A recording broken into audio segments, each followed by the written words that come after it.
Was there an Adam? Was there an Eve? Or did we evolve from what we conceived? Either way, we got what we needed when the sun shone down on the Garden of Eden. Don't you know we're gonna have a Solartopia, Solartopia, Solartopia. Don't you know we're gonna have a Solartopia all over God's green world? Well, we bit that apple and the garden was lost, and so we had to work to pay the cost. And so we went digging into the ground and started to burn many things we found, but don't you know? Yeah.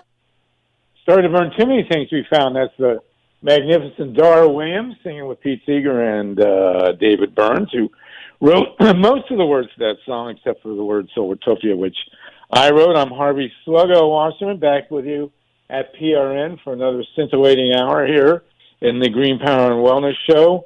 We're going to be talking about election protection. I have two spectacular guests with us. John BRAKEY. John, you with us? And Steve Rosenfeld, you with us? Neither guy is with us yet. Well, we'll see what we can do. I guess I'll have to email them. We're going to talk about election theft. There was just a major conference in Oakland, California, on the theft of our elections. But first, while I got a chance here, let's talk about the impeachment. And hold on here, I'm going to email these two guys, Bob, John and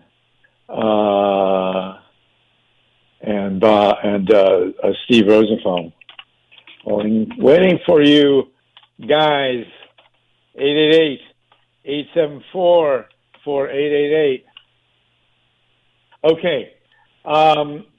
So there's a whole lot of talk now about impeachment, of course, and I actually met Adam Schiff last week. He seems like a nice guy, but I think the Democrats are blowing it, as always.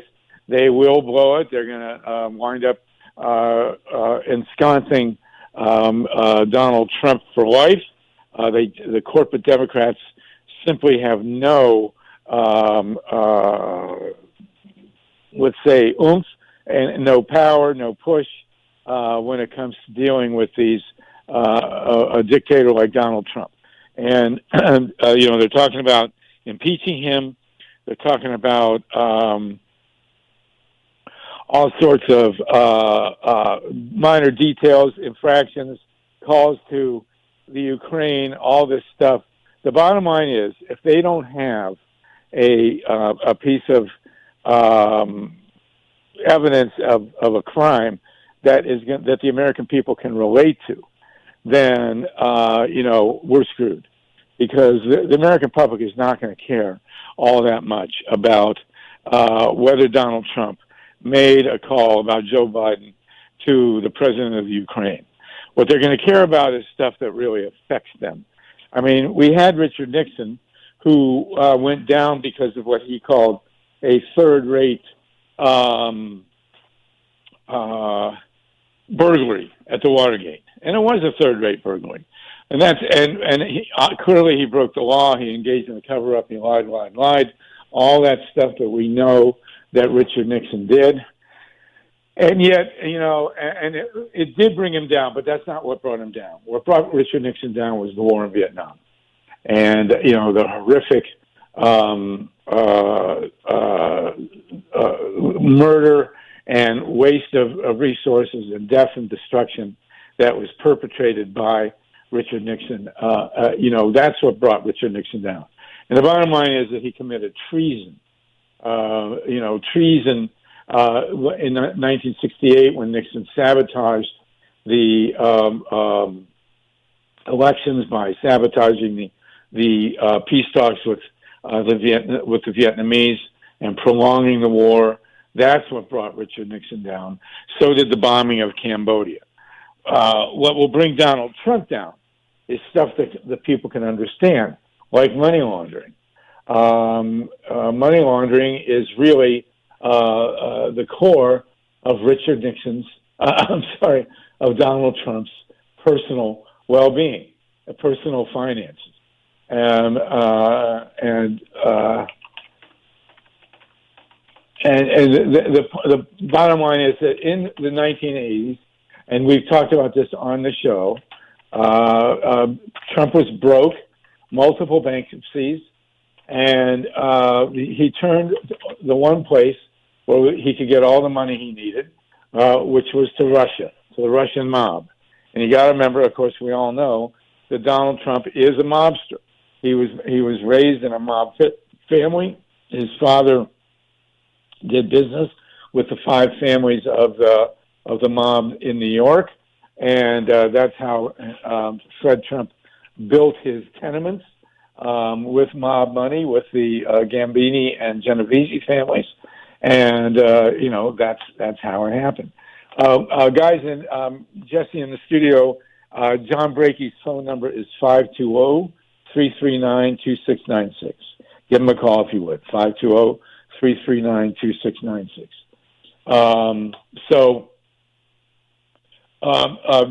Fred Trump was a mobster. This is Donald's father. He was a slumlord. He was a racist. He supported the Ku Klux Klan very openly, very proudly. But the bottom line is he was a mobster. He could not have built. The line is, you don't pour concrete in New York City without the mob. And Fred Trump was hand and fist with the mob, did everything he could to have mob support. He had a mob lawyer, Roy Cohn, and Donald grew up in a mob household. Simple as that. Same with his grandfather. Trump's grandfather ran a brothel, a human trafficking business in California. And, he was a mobster too. Now, when Donald inherited his fortune, his real estate from his father, he, of course, immediately went bankrupt. He had no business ability whatsoever and still doesn't. And bottom line is that he went bankrupt and had no money. And what happened? Well, he turned to the Russian mob. And here's how it worked. In the Soviet Union, the Soviet Union was falling in the 1980s and 90s. Gorbachev came in, opened things up, and he also opened up the gulags. And when the gulags opened up, mobsters came out. These young guys in the prison system, and these guys were criminals. They weren't like dissidents or political activists. These mobsters in the gulag were criminals. And as they came out, they took over the Soviet Union, which turned into Russia in 1991 when the Soviet Union fell, and they made themselves billionaires. And they had all these rubles that they wanted to bring into the American economy. And what they did was they looked around and they found a bankrupt mobster with a ton of real estate named Donald Trump. And they took their boatloads of rubles, which is darn near were worthless, brought him into the United States, overpaid Trump billions of rubles for his real estate, and got their money and their assets into the American economy. That's where Donald Trump's money comes from, and that's who he is, and he has been owned and operated by the Russian mobsters since the 1980s. Then 91, in comes Boris Yeltsin, put in power, by the way, very proudly by the CIA. The CIA bragged very openly about having put Boris Yeltsin into power, and Yeltsin was just a buffoon, really, a drunken mafia hack, very low-level guy, very stupid, very boorish, and he takes over what had been the Soviet Union and now is Russia, and let these guys run wild. And so between the fall of the Soviet Union in the 1980s and the decline, and then the fall in the 1990s when it turns into Russia and the place is run by Yeltsin, you've got mobsters running the place. And they make themselves billionaires. And they take their billions of rubles, they bring them into the United States, and they launder them through Donald Trump. And so Trump, in the mid-'80s, famously bankrupt. No one will do business with him except Deutsche Bank in Germany, which is a mob operation, or certainly has mob dimensions to it. And he takes the Russian rubles that are being poured into him from the mobsters and turns his empire over to the Russians. And so through the 80s and 90s, Donald Trump is purchased by the Russian mob with the rubles that bail him out of his multiple bankruptcies. And the Trump Tower at 721 Fifth Avenue becomes basically a dormitory for Russian mobsters living on Donald Trump's real estate and bailing him out and basically owning him. So then what happens? In 1991, Yeltsin takes over. He runs Russia for the former Soviet Union, that part of it now Russia, until 1999. He handpicks his successor, although I'm sure there were other hands involved, Vladimir Putin. Putin comes into power on December 31st, 1999, and makes himself basically the mob boss of Russia. And he's got all these billionaires running around under him, cracks the whip, makes himself the mafia don, the Don Corleone of Russia. And all these mobsters who have purchased Donald Trump now become beholden to Vladimir Putin. And so all this Russia stuff you've been hearing, all the conspiracy theories about Donald Trump being owned and operated by Vladimir Putin are 100% true. And, a lot of people on the left dismiss the Russia dimension to the theft of our elections as kind of a meaningless conspiracy theory and as a distraction. And in part it is a distraction because we'll hear from John. John, are you on, by the way, John BRAKEY? I certainly am, thank you. Oh, you're there. Steve Rosenfeld, Yes. Are you there? Yep, I'm here. Hi, Harvey. Hi, John. Okay, I didn't hear you guys come in. So let me finish this monologue here because we've had this before. You guys may not have heard, but I've had David K. Johnston and Craig Unger, who are the two experts on this. David K. Johnston has followed Trump from the early days and there's a book he's got, a great title called It's Even Worse Than You Think, about Trump's early days and his father and their roots in the mob. And then Craig Unger has written House of Trump, House of Putin, about Trump's mafia connections to the Russians. And so between these two, we get a very clear picture of Donald Trump, born a mobster, and raised a mobster and carrying on his career as a mobster, and then going bankrupt, being bought whole hog by Russian mobsters who then become beholden to Vladimir Putin. I mean, it's simple stuff. And, I tried to raise this with Adam Schiff. He was at a fundraiser in Santa Monica. I told him two things. First of all, I told him, you got to start calling Trump Fredo. And he had, apparently Adam Schiff has not seen the Godfather movie, but, so he didn't get that part.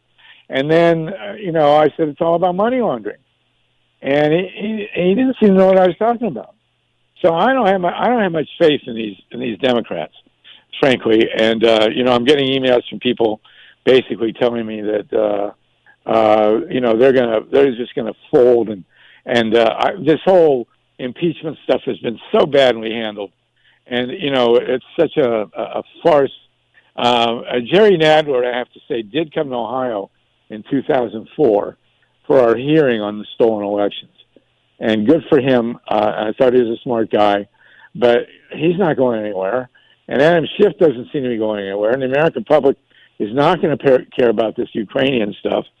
So unless some of the Democrats, get a bolt of backbone, I'm not sure where we're going. Now, you guys, John BRAKEY and Steve Rosenfeld, you are the reigning experts on election theft. You just had a conference in Oakland, and my concern is that the Democrats, once again, you guys know everything about what's happening with our electoral system, and that's what this show is going to be about. But my concern is that the Democrats, the corporate Democrats, are still doing nothing. Only one Democrat, mainstream Democrat or major Democrat, has come out having had an election stolen and said the first thing about it, and that's Stacey Abrams in Georgia. And God love her, she's fighting election theft. I actually wish she was running for Senate in Georgia. I hope she'll change her mind and do that. But, tell us, let's start with you, John BRAKEY. Do you think that the corporate Democratic Party is going to pay any attention to all the spectacular stuff that you and Steve and so many others have dug up about how the 2020 election can be stolen? What is the corporate Democratic response going to be? That's interesting because there are individuals coming out and saying things. And Steve's had some luck. I think maybe Steve could be better answering this because he has interface. So I'm gonna shift this over to you, Stephen. Well, Steve Rosenfeld, you are writing prolifically about election theft and the rigmarole with all the voting machines and so on. What is your sense of what the corporate Democratic Party is willing and not willing to do to guarantee us a reliable outcome in 2020? Well, there's not a single answer because there's not a single election. And I'm not trying to be glib. The Democrats coming out of 2016 wanted to heal the rift between the Clinton and the Sanders camps. And one way that they thought they could do this, and both sides, quite frankly, thought it would serve their interests, was to have what they called virtual caucuses, or which is online voting systems in the non-government-run nominating contests. So caucuses are run by state parties, not by local or state election officials. And what happened was the mainstream Democrats, who you're calling the corporate Democrats, were just appalled that Bernie Sanders was winning caucuses with less than 10% turnout. So they thought that if they had higher turnouts by this virtual voting, that they would basically be able to beat Bernie. And the Bernie people thought that it would be fantastic because they could out-organize, especially younger people, and they would sweep more caucuses. So both sides was smiling and saying participation. But what ended up happening was they wrote the Rules Committee. The Democratic National Committee has a panel called the Rules and Bylaws Committee, and they write the rules. They're the judges, or the umpires for the different state nominating contests. So they wrote these rules saying we're going to have in caucuses internet voting. We're going to have paper trails. Hey, this is John BRAKEY. We're going to have voter verified systems. They had all the language, and and then what happened was, I started writing a lot of articles about this last winter, about what this really meant, and it turns out, just to jump to the conclusion, that they couldn't build these systems. They had to get them from vendors. Vendors overpromised. They didn't deliver. There were so many moving parts that could not be evaluated. And even if they were all on the table, and they weren't, they still had to be evaluated for security and reliability.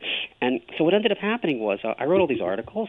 There were people who were at the Rules Committee who were reasonable. They then went and got third-party advice, meaning real technology people, who told them this was nuts. They said that there was no bigger target for 2020 election theft than these non-governmental contests in Iowa and Nevada. If you want to mess with the nominating contest, start with the number 1 and the number 3 race. And they pulled the plug on it. So that actually, this happened in the last couple of weeks, and that actually was a good thing. You talk about corporate Democrats. Well, Tom Perez, the state, the DNC chair, he was putting out press releases saying we're going to have these virtual caucuses and everything's going to be fine and just go away. But it turns out that other people in the party sort of weighed in, and you have to give credit where credit is due. Now, when you take a look out at the states, and this is where John comes in, and I've seen this too with my reporting. Every state is its own little microcosm.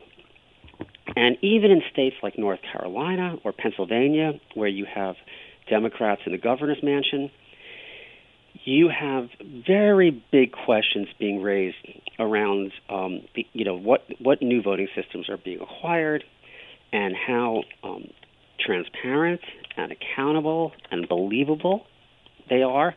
And what we mean by transparent and accountable and believable is literally, what does the voter see when they cast their votes, and what do people at the finish line see when they try to count them when in the closest contests? It's all about the ballot. What is the ballot? And in a lot of places across America, computers are being asked to mark ballots rather than having people do it, and the computers are doing the counting, and the officials are saying everything's fine, just trust us, and don't worry about it. And, we know better because we just know that elections are never that smooth, and the public certainly is skeptical. So I'll stop here. But so, when you talk about corporate Dems, well, at the national level, you had some good news. There were some people who are reasonable. You have a lot of swing states where things are not as reasonable. It's hard to generalize because everyone's in a different level and in a different bubble. And, John, does this line up with what you've seen? I agree. I mean, that's the whole point. I mean, after Hillary Clinton came out and quoted, Jennifer Cohen and came out with her position, it is like, it's a big elephant and we're all blind and somebody's grabbing the ass. Maybe I'm grabbing something else and maybe got it confused with the nose. I don't want to paint everybody being the same. It's like we're all living as tribes with different beliefs, with getting different information. All I know, the game has changed after 2006, and people are waking up because they keep hammering it. And it's just a matter of keep going after. It's like what Dr. Spearman, said in a group meeting in Florida. He says, I sit on a board of elections, and people come in after I make that decision, and they say, how could you make that decision, Dr. Spearman? And he turns around and says, because you were not here beforehand to get me informed. And that's a responsibility that we all have. And saying that they're not listening, you're all corporate Dems. Some are, some aren't. We have to keep trying because this is the big one coming. I mean, would you agree with that, Harvey? Absolutely. Clear up real quickly. Who is Jennifer Cohen, and why is it significant that Hillary Clinton quoted her? She's a person who's really gotten big on Twitter. She tweets, and she has 100,000 followers, and she specializes only in elections. Yeah, she's starting to get a pretty big following, and people are looking into things and seeing it. That's how she's done a really good job. She's a non-practicing lawyer. She got into this whole thing, and this was really, really interesting. Hillary Clinton gave 2 speeches wrapped in one about a week and a half ago. I was with John in North Carolina, and I had to sort of spend the morning listening and writing this thing up. And she basically, this is really astounding, Harvey. I mean, she basically said everything you would have hoped she would have said in November 2016.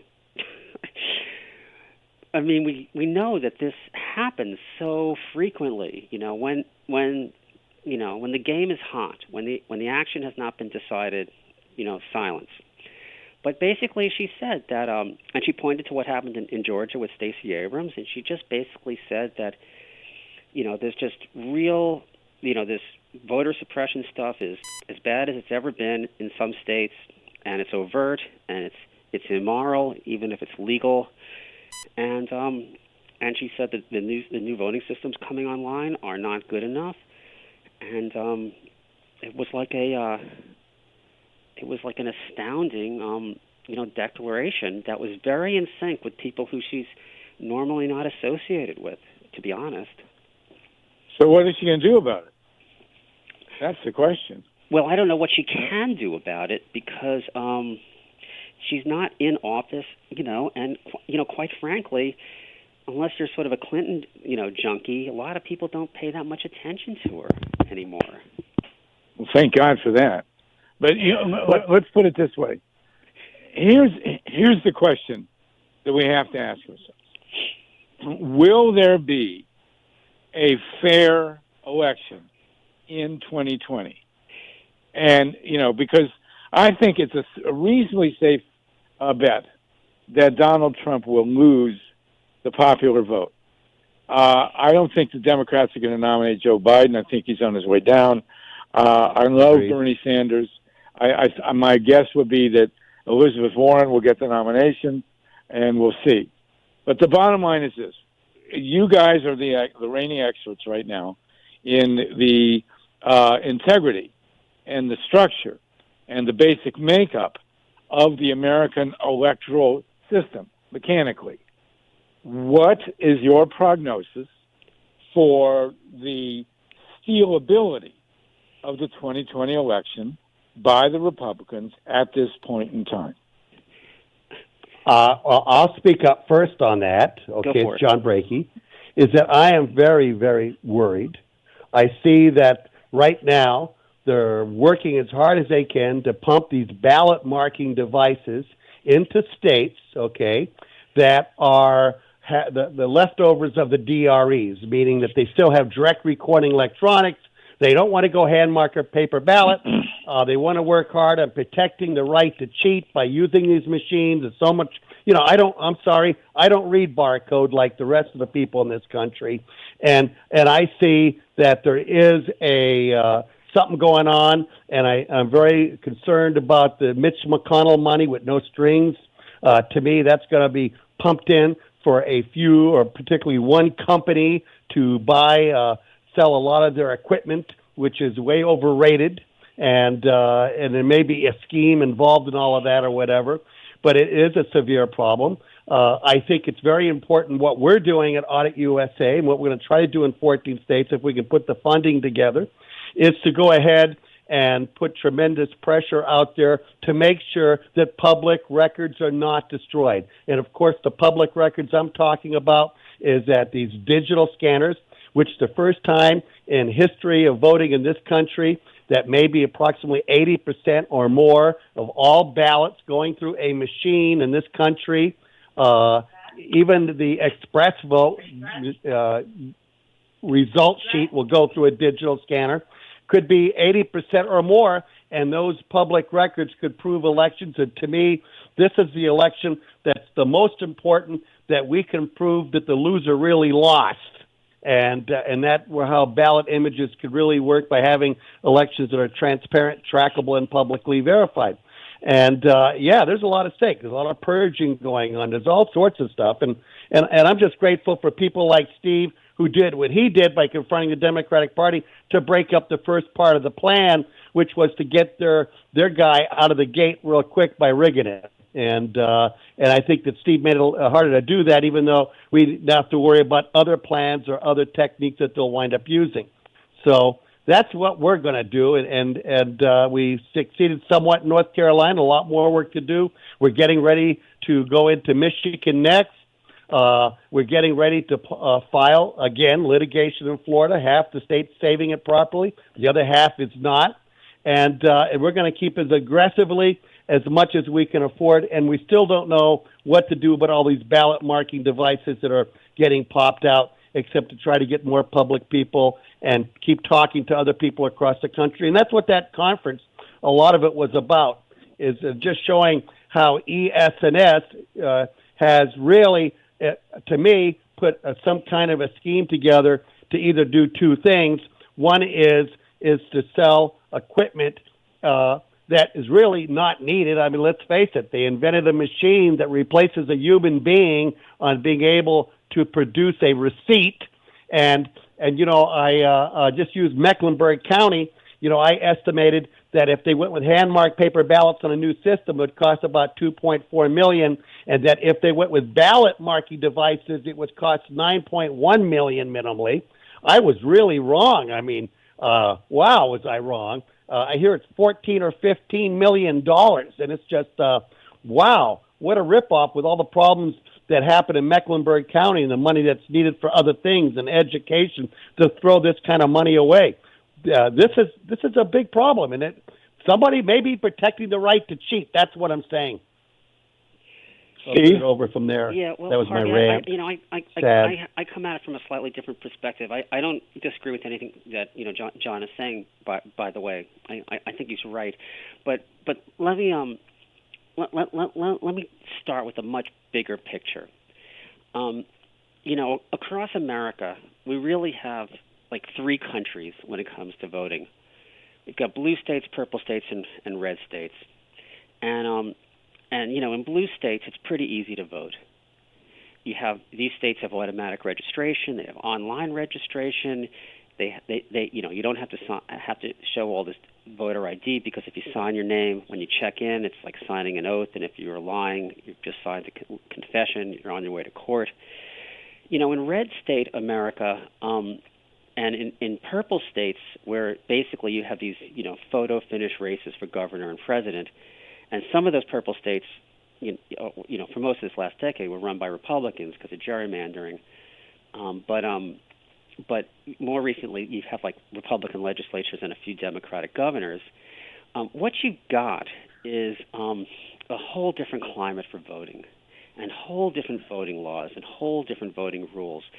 So the Republicans, because they know that they're demographically being diluted as white America ages out. They know that they've got to basically change the rules if they want to stay in power, and they have been doing it.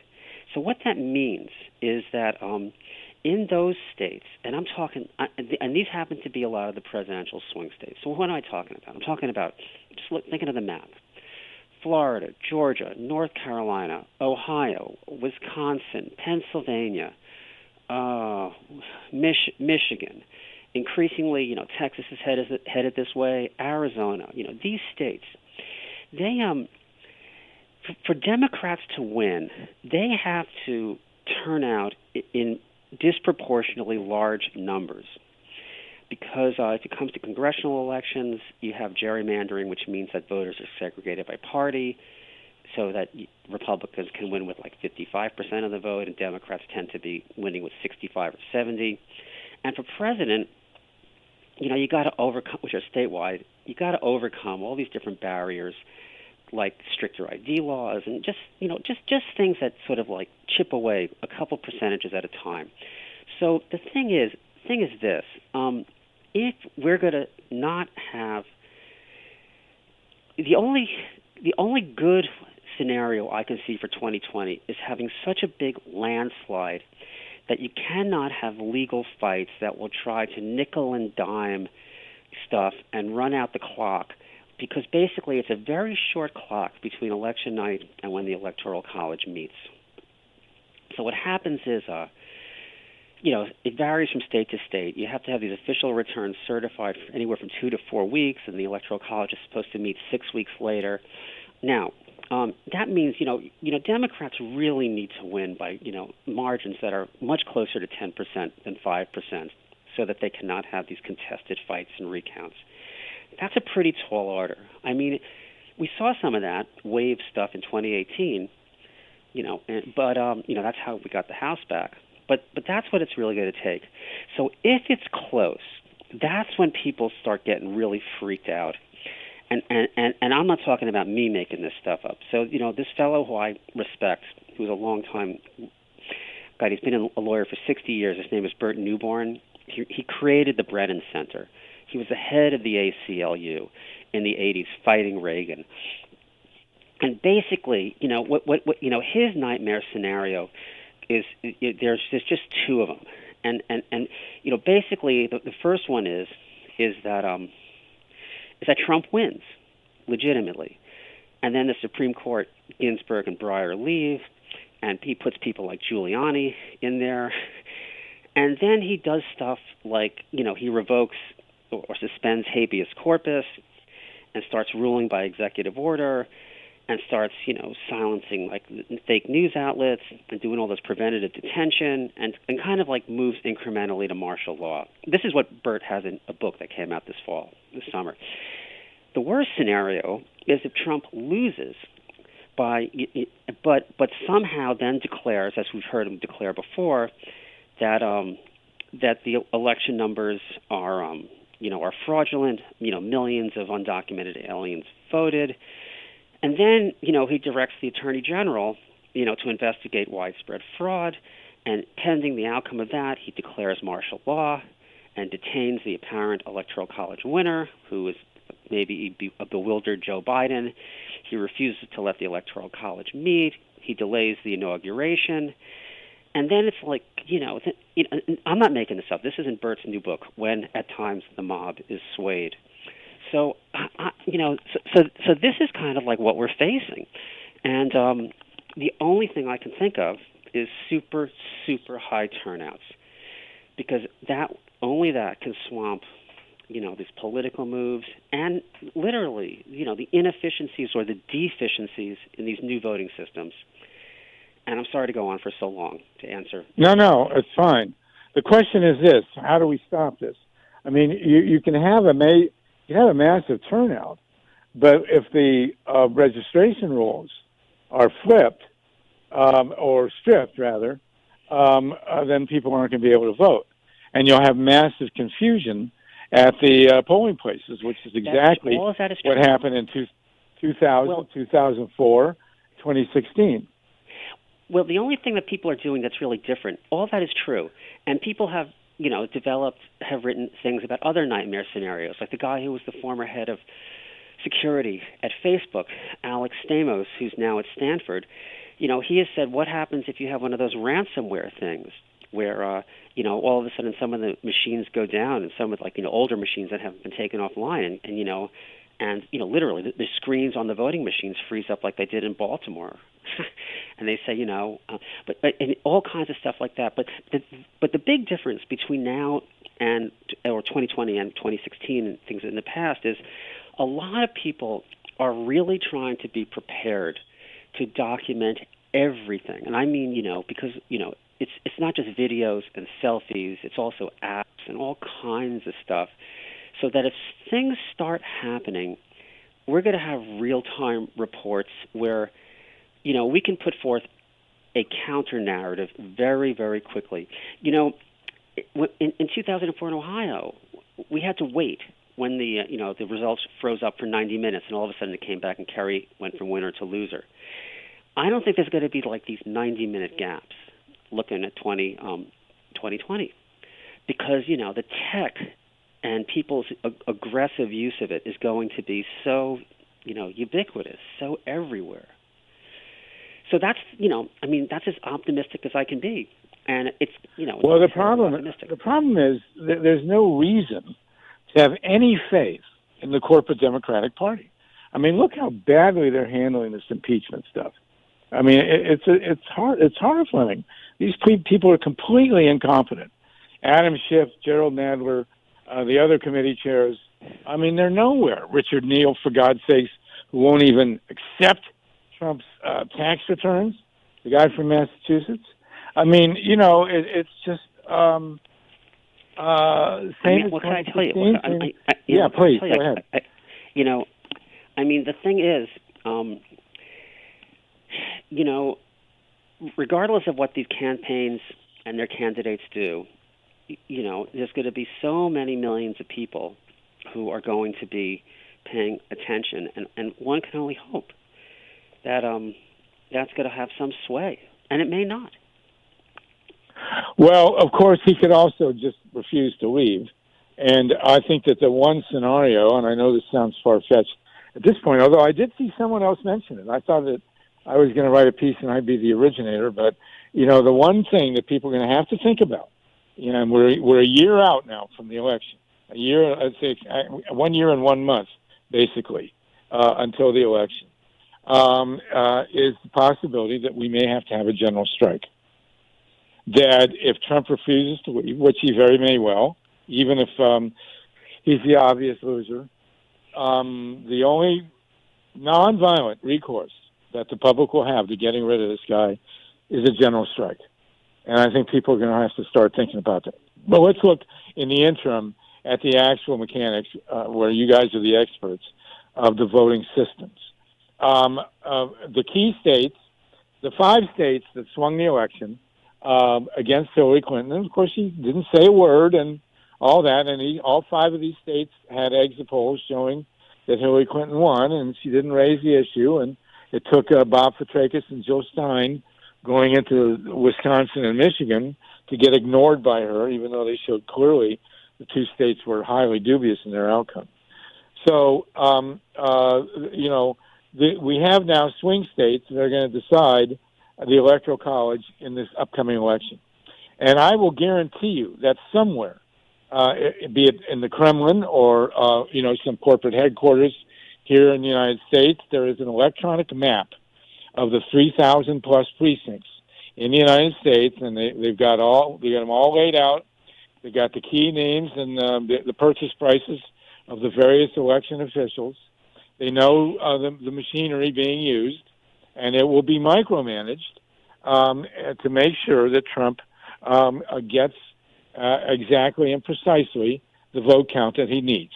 Just as Jeb Bush did it in 2000 in Florida, and J. Kenneth Blackwell did it in Ohio 2004. That's what we're looking at in 2016. So the question is, do we have any sense that the corporate Democratic Party, as currently led, I guess, by Tom Perez, who I met, I gave him a copy of our book.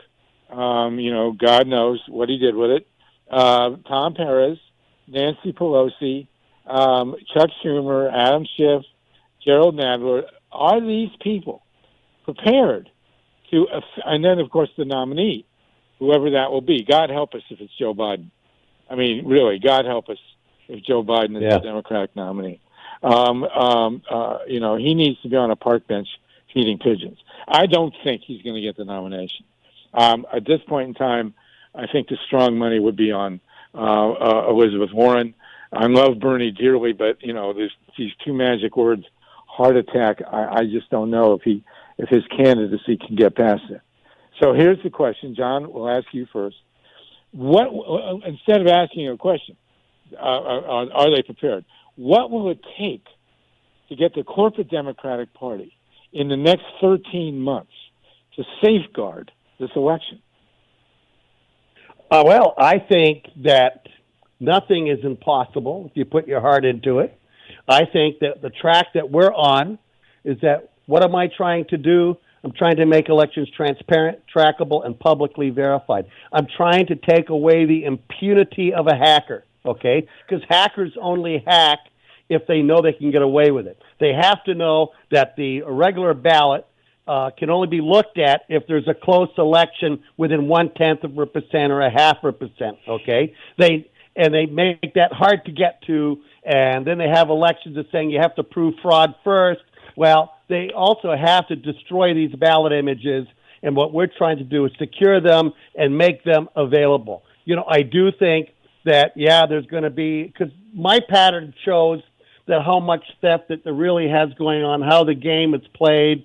We're using consultants, people who know the back door that are beyond somewhat records request. We see that commonly after we see that they rob communities of color, like a bank robber robbed a bank. If you ask him why he robbed the bank, he said that's because that's where the money is. That's why they did Broward County. That's why they do Cleveland, Ohio, which is Cuyahoga County, or Columbus. That's why when I went into Ohio and looked at the 15 counties that had digital 2 years ago, 12 were saying, hey, we like these images. They're good for auditing and adjudication. The big three, the largest communities of color, there are people running those, said, hey, why would we save those? We have the originals. Well, they got to save because it's the law. And so that's why we have to try to focus on that. And then we're going to have to try to go into these states in which we would reach out to the Democratic Party.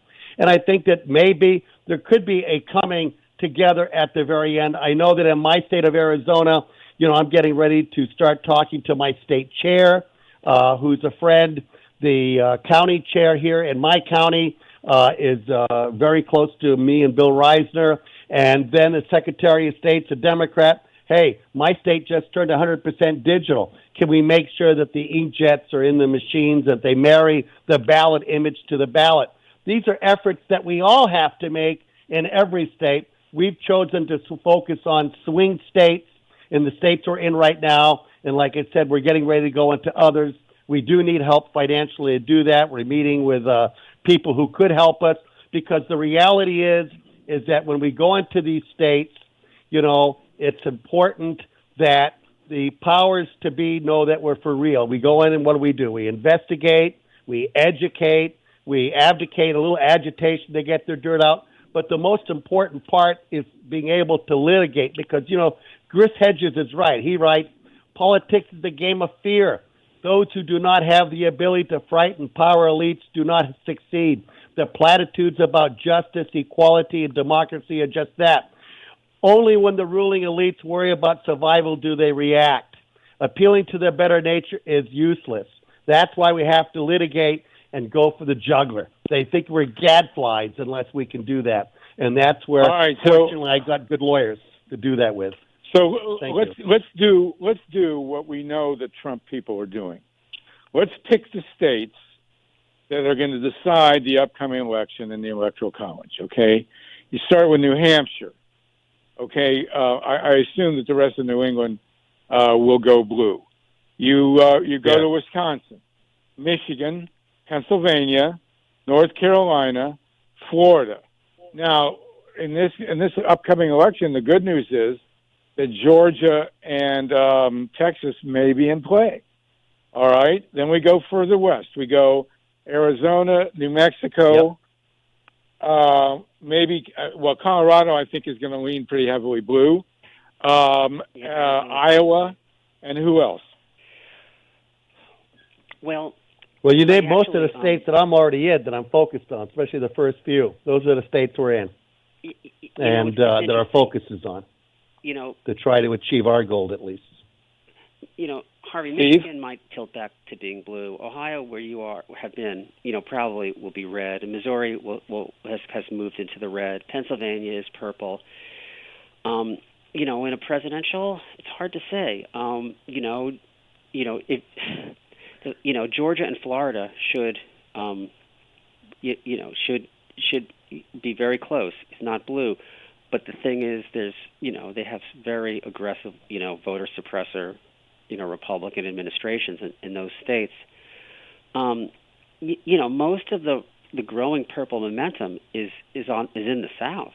And it's Texas, it's Georgia, it's Arizona.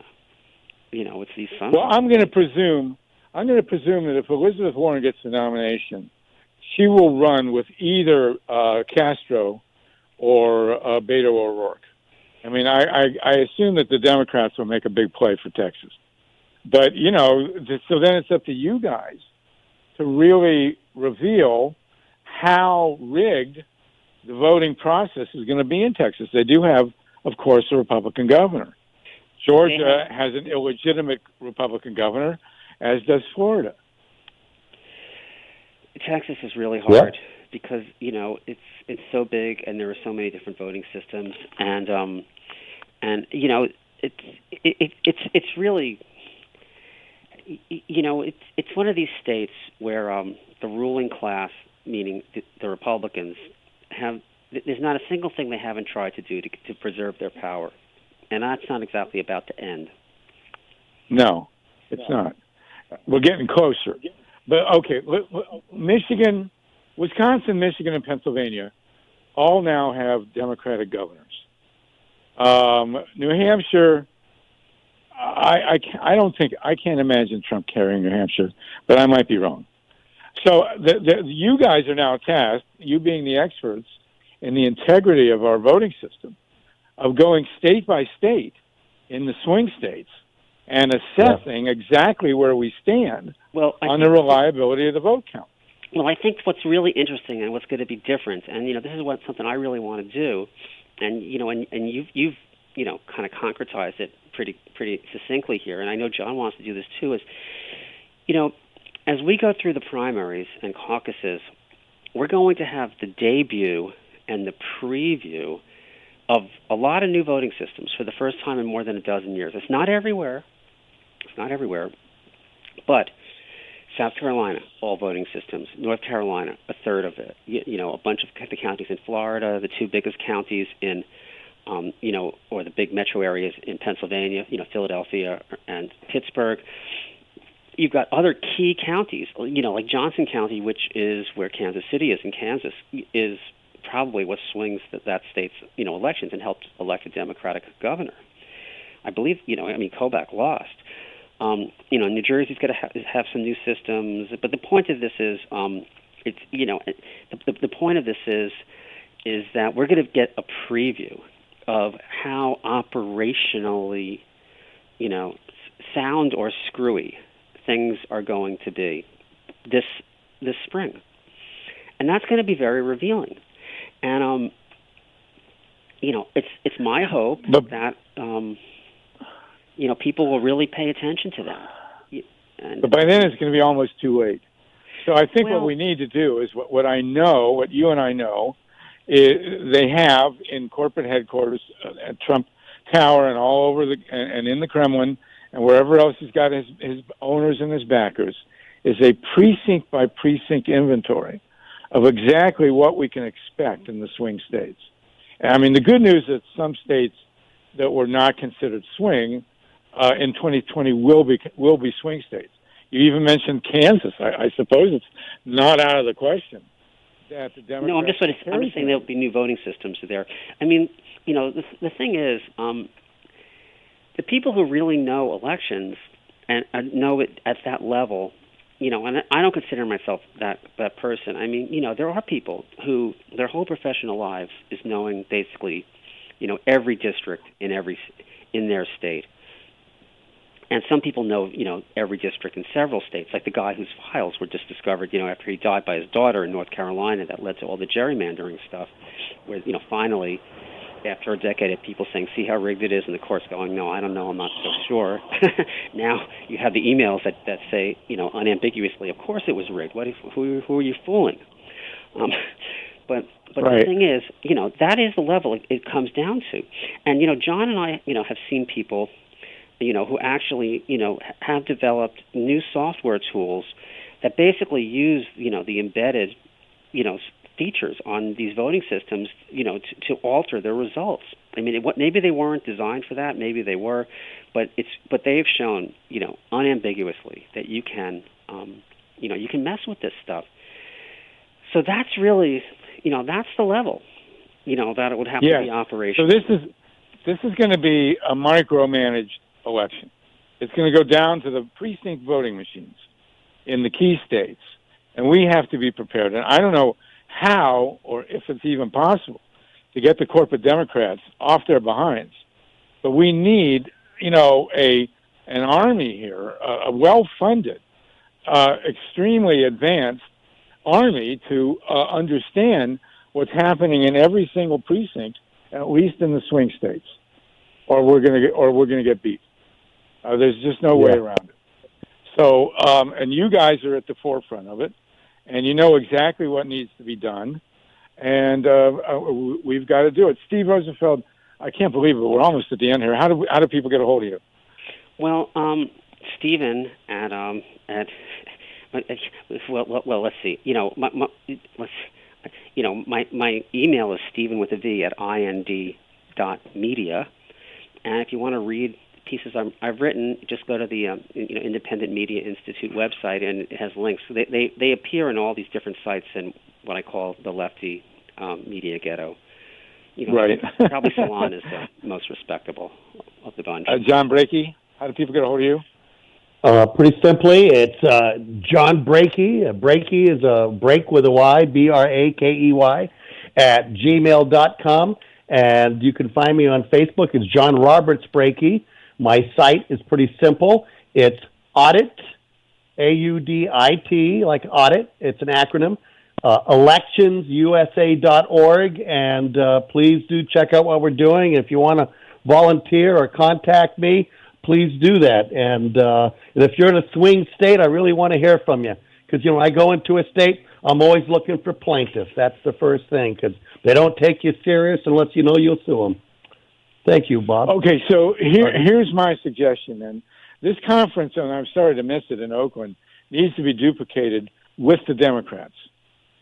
And there needs to be a map on the wall of the key states, and a map of the key states of every precinct with the nature of the voting systems in every precinct in every swing state, so that we can deal with this on a vote-by-vote basis. I don't see any other way. I mean, we have that. I want you to know that all exists, is that we can look up every county in the state, municipality, and tell you exactly what kind of voting equipment and what you're up against, and we have those tools available. Yeah, I mean. Okay, so that's true. Go ahead, true. Steve. Like after we covered 2004, what happened in Ohio, I was contacted by the Obama campaign 3 weeks before the 2008 election, and they said, "What do we do? What do we do on this stuff?" And I said, "Map your voting systems geographically, so if something goes wrong, and map the contractors." Who are handling them. So if something goes wrong, you can start to quarantine things across county and district lines. And they did. And, but Obama, here again, Obama's first election, he won nationally by 10 million popular votes. The second one, he won by 5 million popular votes. Hillary, 2.9 million, she lost the Electoral College. We just have to have such big turnout that all the microaggressions and micro-injuries and equipment snafus still don't, block, a giant wave. And I've said it before, it's the millennials who are going to decide this election. The turnout has to come from the millennials. There's 85 million of them. Yep. And God help us if they stick it with Joe Biden. Hey, you guys are great. We'll keep at it. We'll have you back. Or did we Steve Rosenfeld, Bye now. John Brakey. I'll send you the URL of the show. Either Thank way, you, our crew in New York. We'll see you next week at the Green Power and Wellness Show in Solartopia. Don't you know we're gonna have a Solartopia, Solartopia, Solartopia. Don't you know we're gonna have a Solartopia all over God's green world. Well, we bit that apple and the garden was lost, and so we had to work to pay the cost. And so we went digging into the ground and started to burn many things we found. But don't you know we're gonna have a Solartopia, Solartopia, Solartopia. Don't you know we're gonna have a Solartopia all over God's green world. Well, we multiplied, we needed more. The rich got rich, the poor got